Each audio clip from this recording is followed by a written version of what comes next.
Hello, and welcome back to another RiftGuides WildRift video. My name is Kirks, and today we have a gem for you. It's a Master Yi video. A friend of mine, Mr. King K himself, sent in a video explaining, even sending in an entire little guide, which I'll text you or tell you about in a very few moments, to help you understand that Master Yi isn't such a bad champion than most people believe. I'm curious to see what happens and how good this champion really can be in the right hands, but we'll see that for ourselves very soon. But before we hop into that, let's talk about our question of the day. What do you think of Master Yi? Let me know in the comments below. Now we move over to the part where he sent us notes about the build, what this champion is good at, and overall some information about how to play this champion. Let's start with it. He always goes lethal tempo every single game. It's apparently a broken rune on Master Yi and it has insane synergy with the passive of his third ability and other on-hit items you're gonna build. Plus against melee champions, it's really crazy because it's so easy to stack, and then the double strike plus highland mechanic, or your ultimate combination, makes it really powerful to just chase down opponents. For his second rune in the domination tree, he really likes Hunter Vampirism. It's just a great scaling rune for lifesteal. For his third rune, the Resolve tree, he really likes Hunter Titan against heavy CC, or Bone Plating against a lot of burst. Don't forget, Bone Plating is a very broken rune because it's so unbelievably powerful on an all-in champion. And given what Master Yi does, this champion goes in, so we can really much see the reasoning here. And lastly, but surely not the least for the rune department, we have Hunter Genius. You love cooldown reduction or ability haste on your abilities, because in King K's eyes, without any cooldowns, you are completely useless. Now, towards the item build, he presents us two different variants. The standard build. Blade of the Ruined King, Storm Razor, Phantom Dancer, Death Stance, and then Infinity Edge or defensive items, depends on how fed you are or your role in the game. He personally lost Infinity Edge, but it's not always the best from his perspective.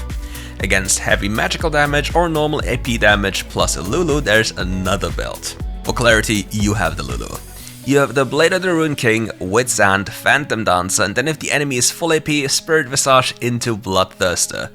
With the Lulu, and against AD, Death Stance, and then BT. For boots, it gets quite simple here. We go Mercury Treads against heavy CC or full AP, and Plated Steel Caps against heavy AD. For counters, he's also presenting us a little list. Contrary to public belief, King K thinks or says that crowd control isn't the biggest counter against Master Yi. Surely it's annoying, but with the tenacity in the game plus QSS and being able to dodge things with your first ability, it's not that hard to deal with if you're really paying attention to it. However, burst damage is really troublesome. As for certain picks, things get really dicey against. He lists Rammus as one of the most unplayable matchups for obvious reasons, because you can never fight him, he's faster than you and bursts you down, which sounds kind of ironic because Rammus isn't really infamous for his damage capabilities, but if you hit yourself 50 times a second, well, this little armadillo is going to hurt. The second one is Rengar. Rengar out DPSs you almost the entire game except after Death Stance, and his healing from the second ability and the empowered second ability completely negates all the burst damage he is able to do. And let's be honest, we all hate Rengar for the healing capabilities, and King K identified this completely correctly, and I think the changes to Rengar that are incoming in the next patch are not enough, and there will not be the death of Rengar. For his jungle clear, he always goes for the consistent full clear towards his blue side. He starts with the Croc Camp and then slowly pops his way up there. And after the Scuttle spawns with my Smite available, he is already level 4 and his clear is really fast, and almost no champion can contest you with that level 4 on a 1v1 at Crab. Then afterwards, after getting Crab done, he goes back to his Gromp and he looks for either a gank or a reset.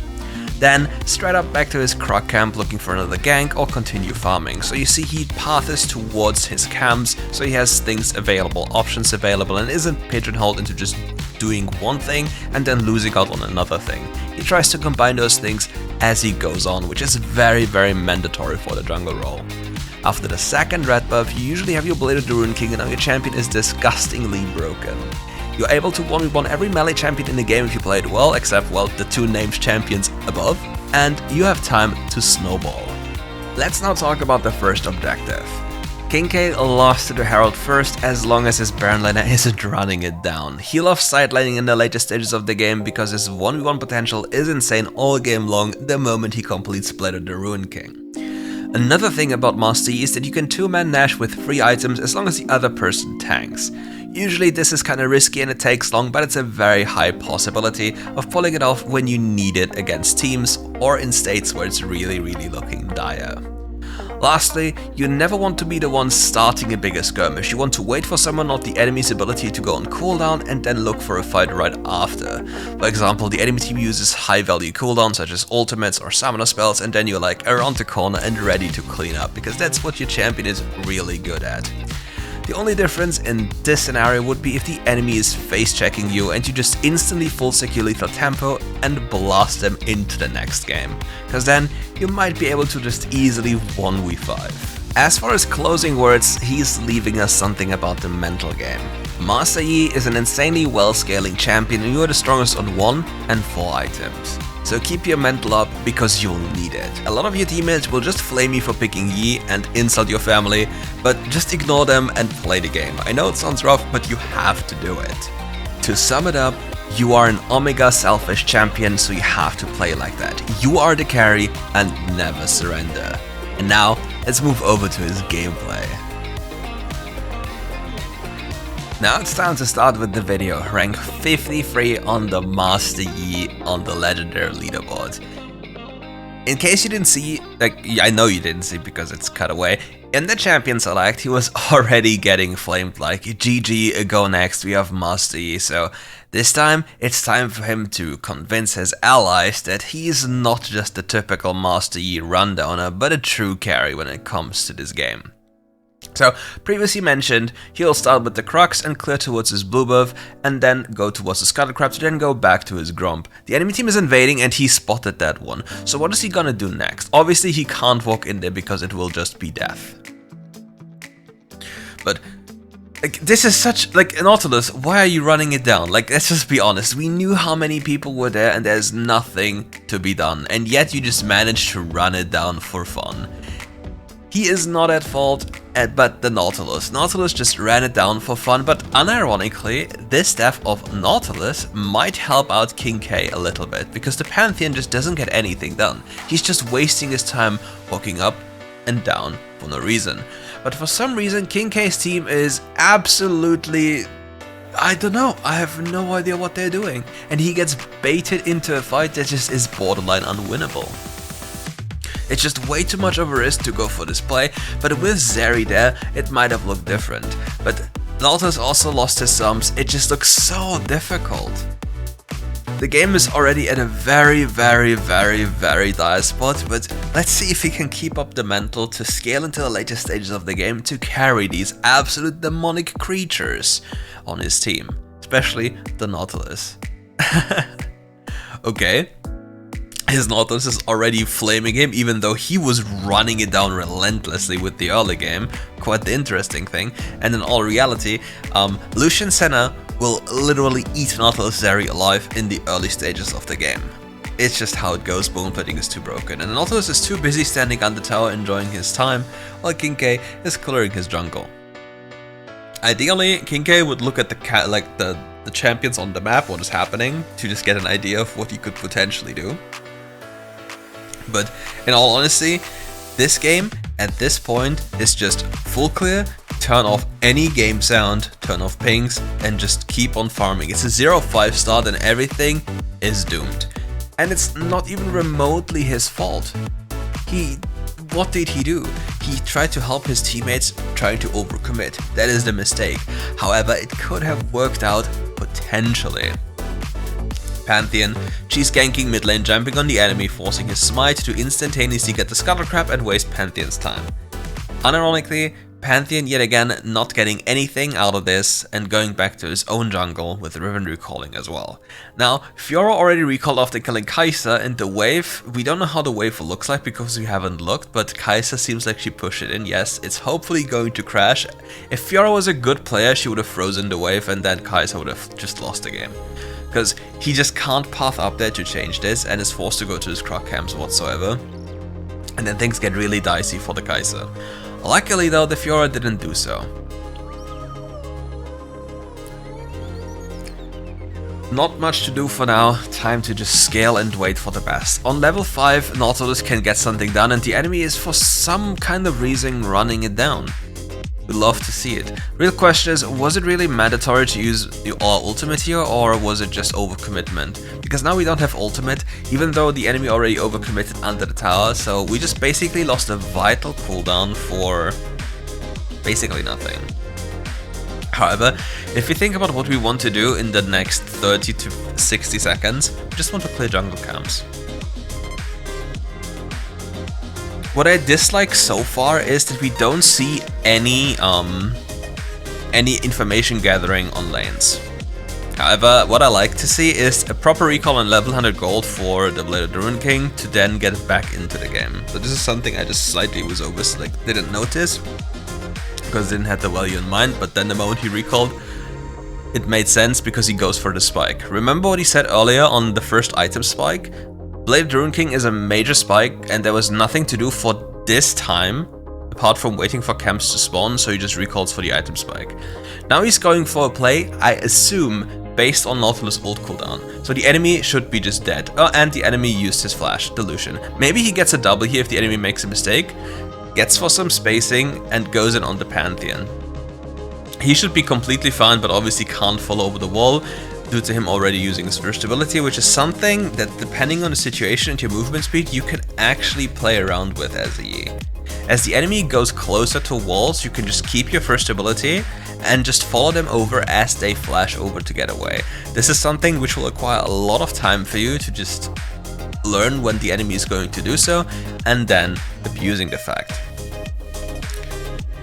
We saw Pantheon on the other side of the map he recalled, and which means this is a potential Herald for free. Nautilus is also rotating up. It's decent, it is okay, but we just don't know what's happening around the map. We have not gotten any information, but the Nautilus is now doing a decent job of just keeping the enemy away and allowing Yi to get more gold. So he's basically redeeming himself for what he has done earlier. His team is vastly overcommitting any kind of spell for no reason. We used so many ultimates for nothing, and because we just used those ultimates, it might be actually risky to go for a dragon, because the enemy might punish us for doing so.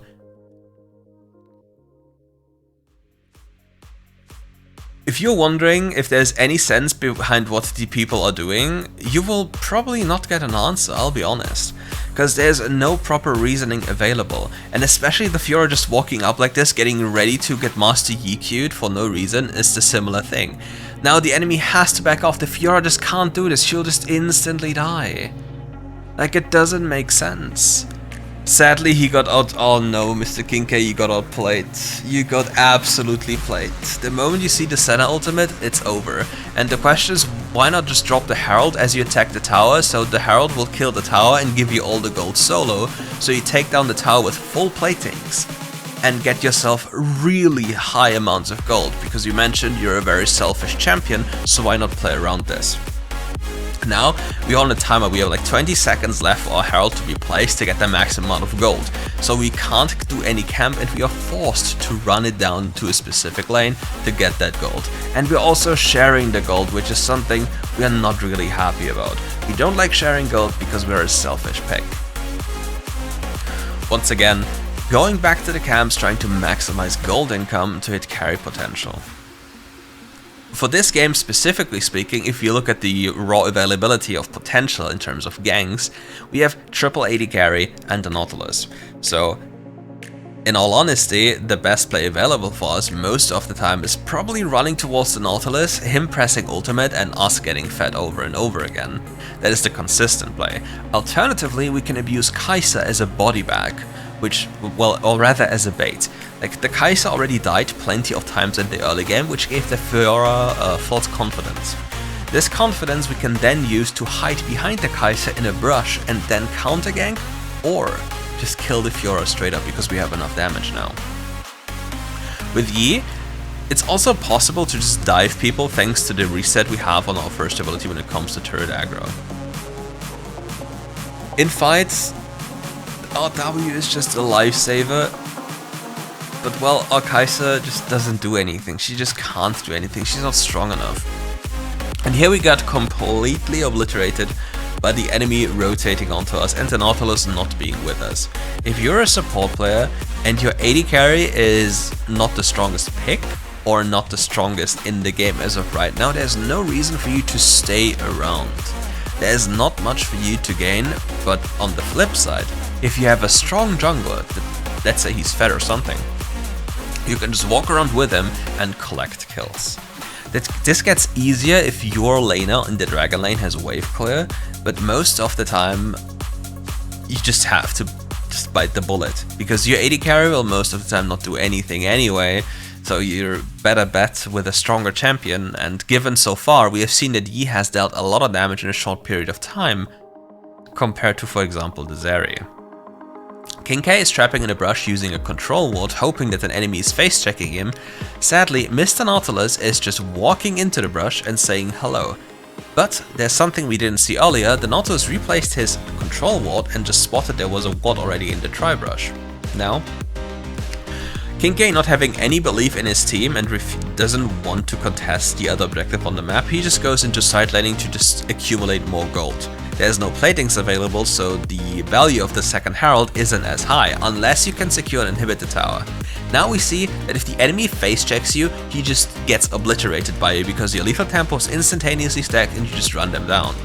This lovely kill now allows his team and himself to just get the Herald for free, and ideally King K gets the Herald here. And if he gets the Herald, a tragedy by the way that this happens, if he got the Herald, then his idea of splitting, allowing himself to go into a side lane, and all he needs to get is one more tower, and then he can safely, without any problem, unlock an inhibitor. Which then is the question, which inhibitor do you want? Do you want the Elder Dragon inhibitor or the Baron inhibitor? This is something we see all the time. His team is just trying to make something work when there's nothing to do. We don't have any spells available, there's nothing to accomplish, and even if he stays, nothing will happen apart from bad things. His entirety of the jungle, or nearly the entirety of the jungle, is available, and he has a large amount of gold, so why would he stay? Now, after the enemy team has used a substantial amount of cooldowns after he already ran back, he's just chasing down the opponents and is getting kills. The only issue with this play is, this play will not lead to too much extra gold in a sense, or objectives. There's no objective available, so the most we'll get are a few waves, maybe 1 or 2 towers. That's a big maybe, but given the state of the game, we'll get maybe 1 tower. And hopefully, we just pillage the enemy jungle. That would be the best scenario. With the Dragon Timer though on hand, there is not much for us to do on the map apart from recalling for our next item spike and then thinking, okay, do we want to contest this dragon or do we want to go on the opposing side of the map? Now the question is, what can the enemy do about this? Do they believe they are stronger or are they weaker? Don't forget, we don't have flash available and Nasha is still a little bit away from spawning. But this fight, depending on how it goes, could decide what will happen in terms of vision around the next major objective. The enemy seems rather uninterested in contesting anything for whatever reason, and we're just getting away with it for free while the enemy gets a tier 1 tower. By the way, don't care about tier 1 towers on the other side of the map at this point of the game, they really don't matter, so don't ruin your game over them. Nonetheless, we are back to ARAMing. Look at this, we are just back at ARAMing and accomplishing nothing. What is the point of doing this from the team? Obviously, he can't do too much when it comes to this because there's nothing to do. He might just go into the enemy jungle and get the gold, but he has to some kind of babysit his allies, because if he doesn't, they'll just run it down. But if you remember, he previously said he just has to wait for the enemy to use cooldowns and then go in. Now the Nautilus is a damage sponge and he just wants to walk forward to get something done, but there was nothing to do. Now his ultimate is on cooldown, his second ability on cooldown, and he thinks he can go in and get some kills. Now he is in the enemy backline and it should be enough to get everyone killed, and his goal has been accomplished. But this Pantheon should surely kill him, right? The Pantheon surely kills him. So, you know what he just did? He avoided the big burst damage from Pantheon with his first ability, not even using his second ability for an auto-attack reset or anything else, but now he's going for the Penta. So, guys, big question. Going for the Penta here is, I believe, a little bit of ego related, but it always feels amazing to get, you know, a Penta kill. But if you want to win the game in the best sense in terms of gold and pressure, I believe taking this tower down here and instantly pushing for more would have been better. But he got a Penta kill, we're all happy about Penta kills, we're all smiling. But Mr. Nautilus just walks it off. Yi is now unbelievably fed and can buy anything he wants. He actually decides against a boot enchant. He wants more damage. So what's his next play? Does he want to farm again to get his boot enchant? Because he has the highest damage available but no boot enchant available. So what is the best choice here? Does he want to go for a stasis soon or not? Or does he want to go for a rotational play and get somebody killed? With Pantheon that, the game looks way better, and if he can isolate enemies for isolated 1v1s over and over again, he'll just get them all killed without any problem. This Fiora has no chance, he's way too fed. His entire team is running it down mid lane, getting the next tower, and he's just constantly able to find the 1v1s. And this is apparently this thing that he says makes Yi so strong. He has super high 1v1 potential, and if the enemy just isolates themselves for a few seconds, similar to a Kha'Zix, he will just obliterate them. And then run the other people down one by one by one. So what do we learn from this game? Number one, understand the power spikes of your champion and look for the isolated enemies once you see them. Don't feel the obligation to get something done because your teammates are running it down. For example, in the early game, he could have avoided death if he just accepted fate that Nautilus is going to die and could have started the game in a different manner. Then, focus on the objectives that grant you gold. Don't just do anything because your team wants to. Think for yourself. And with this said, that's it for today's video. Yi appears to be a better champion than most people believe he is, but that's mainly because the ranked environment we are playing him in allows him to be so. Similar to a Kha'Zix, people will constantly isolate themselves and you just have to be patient. And I think this is the biggest difference between a good and a bad Yi. Just the patience and understanding when you can go in and how you can clean up.